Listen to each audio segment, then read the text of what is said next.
सबकी लबों पे एक दिन तेरा ही नाम होगा। हर कदम पे तेरे दुनिया का सलाम होगा। सबके लबों पर एक दिन तेरा ही नाम होगा। हर कदम पे तेरे दुनिया का सलाम होगा। हर मुसीबत का सामना करना तू डट करके। हर मुसीबत का सामना करना तू डट करके।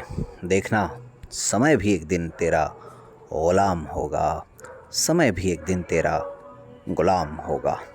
नमस्ते रिकॉर्डिंग क्लब में आरसी संदीप हाजिर हूँ आज the story of recording club part 348 लेकर के। और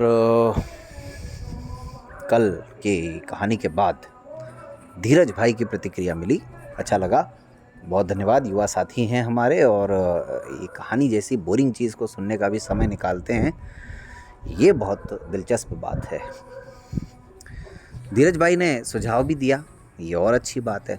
उन्होंने अपनी मन की बात बताई कि वो किस किस को the story of recording club में सुनना चाहते हैं।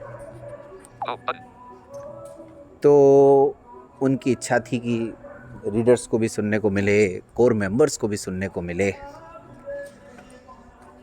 तो कुछ उनकी उलझन को तो मैं आज इस कहानी के माध्यम से दूर किए देता हूँ कि वो चाहें तो अब भी the story of recording club में बहुत सारे कोर मेंबर्स को और कुछ एक रीडर्स को भी सुन सकते हैं। कैसे?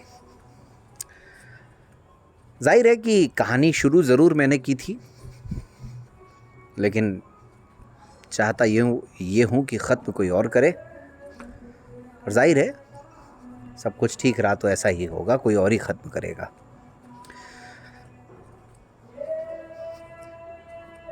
सबसे पहले मेरे कहानी शुरू करने के बाद लगभग लगातार 27 भाग रिकॉर्ड कर लेने के बाद इस कहानी में एंट्री होती है हमारी एक रीडर की, जिन्हें आप सब जानते हैं।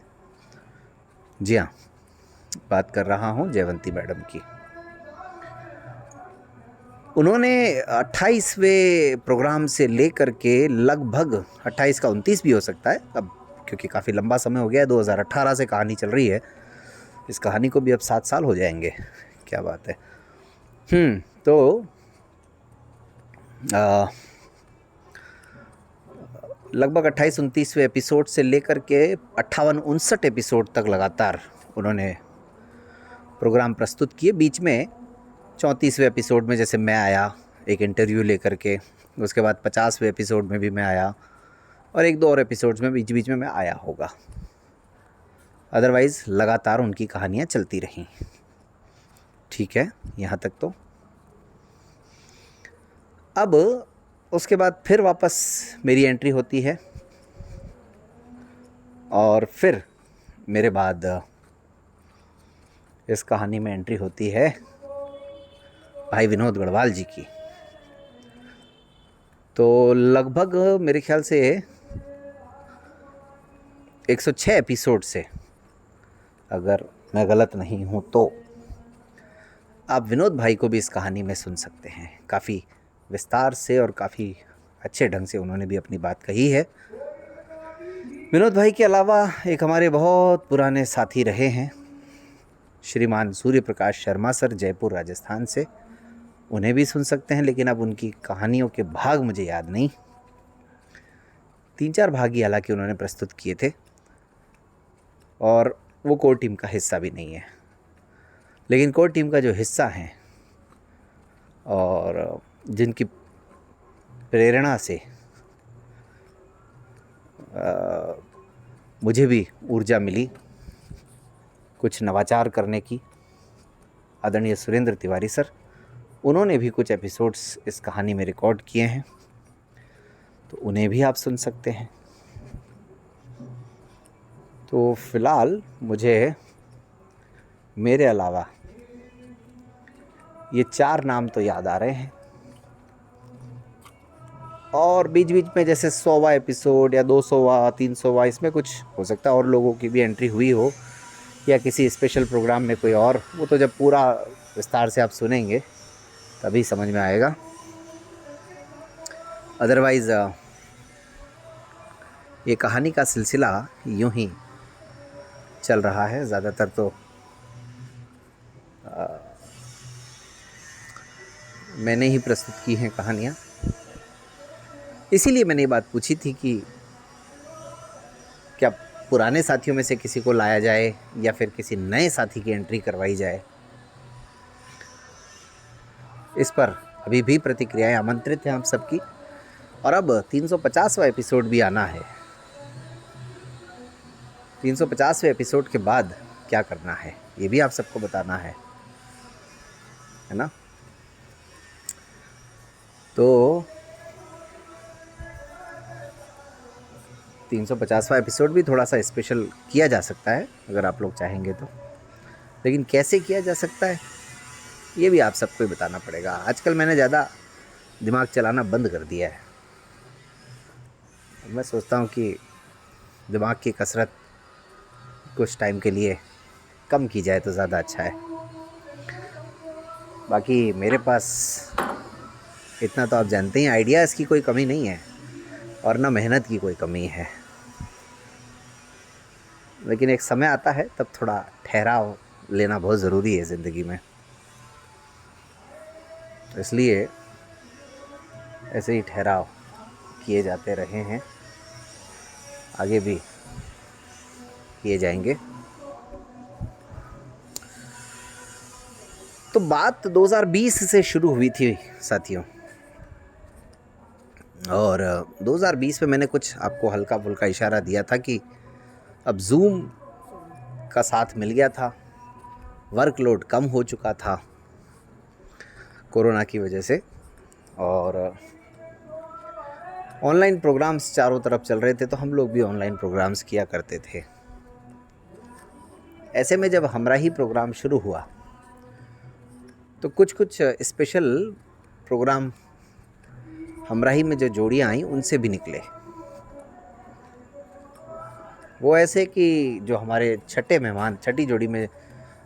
एपिसोड में जो हमारी जोड़ी थी, हमारे जो मेहमान थे कमल कुमार जी और विनीता जी। तो कमल जी मीडिया और मास कम्युनिकेशन से जुड़े हुए थे, तो उसमें क्या क्या अवसर हो सकते हैं उसको लेकर के सितंबर 2020 में हमने एक वर्कशॉप ऑर्गेनाइज़ की। काफ़ी इंटरेस्टिंग वो वर्कशॉप रही। ये रिकॉर्डिंग क्लब यूट्यूब चैनल पर भी वो है, आज भी है। और अब वही बात है कि जब ज़्यादा काम था नहीं तो और क्या किया जा सकता है, तो पूरी ऊर्जा पूरी मेहनत हम लोग इसी सब पर लगा दिया करते थे कि भाई और नया क्या करें, क्योंकि कन्वेंशन हो नहीं सकता था, वैसे भी पोस्टपोन भी हो गया था, और बाकी हमराही और विवाह परिचय सम्मेलन ये सब तो चल ही रहे थे मन की आँखों से, और ये सारे कार्यक्रम तो अपनी जगह थे, लेकिन वर्कशॉप भी करें महीने में 3-4 जितनी भी कर सकते हैं, शनिवार रविवार जो भी, वो सब भी करने की इच्छा रहती थी। वैसे में ही फिर जैसा अभी मैंने कहा ना थोड़ी देर पहले कि आजकल मैंने सोचना बंद कर दिया है, आइडियाज़ की मेरे पास कमी नहीं है। न जाने कहाँ से मन में विचार आया, अब याद नहीं है, क्योंकि लगभग 4.5 साल होने आए हैं। सितंबर 2020 में हिंदी दिवस आया और हिंदी दिवस पर हिंदी सप्ताह मनाने का विचार उत्पन्न हुआ, और जब उत्पन्न हुआ विचार तो फिर कर दिया शुरू प्रचार, और कुछ एक साथी भी हो गए तैयार, और इस तरह से कार्यक्रमों की आ गई बाहर। और पिछले दिनों एक प्रतिक्रिया में कहा था ना सीमा जी ने कि सर तो स्टोरी रिकॉर्ड करते हैं, कब कविता बन जाए पता ही नहीं चलता है। हाँ, लेकिन ये अनु मलिक टाइप कविता होती है, ये अनु मलिक की जैसी शायरी होती है ना वैसी कविता होती है। तो हिंदी दिवस, हिंदी से जुड़ी हुई व्यक्ति 2020 से ही सक्रिय, वैसे जुड़ी हुई तो 2017 से ही थी, लेकिन एक्टिव हुई 2020 से, बात कर रहा हूँ सीमा गोस्वामी की, और उन्हें ही हमने प्रभारी बना दिया हिंदी दिवस के कार्यक्रम का। और 7 दिनों तक ऑनलाइन माध्यम से, जूम से अलग अलग कार्यक्रम हुए पूरा सप्ताह। काफ़ी दिलचस्प अनुभव रहे इस वीक के भी, इस सप्ताह के भी। तो बताऊंगा आगे और क्या क्या ख़ास बातें रही इस हिंदी दिवस की, और कैसे ये कार्यक्रमों की श्रृंखला आगे बढ़ी। क्या कोई विवाद भी हुआ या फिर वाद विवाद हुआ, और वो भी हिंदी दिवस पर। और क्या हुआ पहली बार, वो भी बताएंगे। लेकिन इंतज़ार करिए, काफ़ी देर हो गई आज तो वैसे भी। और रिकॉर्डिंग क्लब यूट्यूब चैनल पर लगातार नए नए नवाचार किए जा रहे हैं। आप उनको देखिए, पसंद कीजिए, अपने दोस्तों को बताइए। और भाई यहाँ एक बात है, the story of recording club को लेकर के मुझे याद आया यार, अगर आप लोग क्लिक करते हैं देखने के लिए तो चलो, सब्सक्राइब करना नहीं करना एक अलग कहानी है। शेयर इसको करने की कोई ख़ास आवश्यकता नहीं है, मैं खुद ही कहता हूँ। लेकिन लाइक करने में क्या जाता है यार, लाइक तो कर ही सकते हो। तो लाइक करना चाहिए, मुझे ऐसा लगता है। भले ही 25, 30, 40 जितने भी व्यूज़ होते हैं उसमें से कम 15-20 लाइक्स तो हों। वो भी नहीं किया करते हैं आप, बड़े कंजूस हैं आप। लेकिन आपकी कंजूसी दूर करके रहेंगे। कोई बात नहीं, फ़िलहाल अभी कोई और बात याद नहीं आ रही है। लेकिन हाँ, आज बुधवार है, कल गुरुवार है, कल ग्रुप इन्फो भी आएगा। और चलिए करेंगे उसमें भी और नई नई बातें। आज तो इजाज़त दीजिए, नमस्कार।